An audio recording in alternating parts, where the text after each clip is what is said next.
বাড়ি গিয়েছিলাম, বাড়ি থেকে দুটো নারকেল পেয়েছি, ঘরে এসে ছাড়িয়েছি, কুড়েছি, দিয়ে পর এই যে গোপুসোনার আবার নারকেল নাড়ু করে দিলাম। নারকেল নাড়ুটা একটু অন্যরকম করলাম, গুড় দিলাম, চিনি দিলাম, দুরকমই দিলাম, গুড়টা বেশি দিলাম, চিনিটা কম দিলাম, 1 মুঠো চিনি দিয়েছি, কাজু কিশমিশ আর ঘি দিয়ে বানিয়ে দিলাম।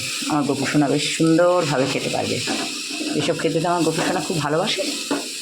মোটামুটি প্রায় শেষের দিক। এই যে এবার নাড়তে নাড়তে ডাব পেকে যাচ্ছে, তার মানে হয়ে এসছে। নতুন গুড় নিয়ে এলাম, নতুন গুড়ে আবার গোপুসোনার জন্যে দুটো নারকেলের নাড়ু বানাবো। মোটামুটি পাক হয়ে গেছে, এরপর নামিয়ে দেবো।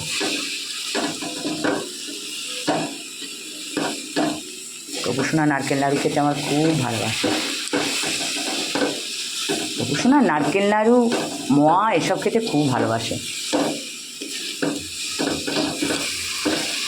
যাই হোক, হয়ে গেছে। এরপর আমি যথারীতি বন্ধ করে দিলাম।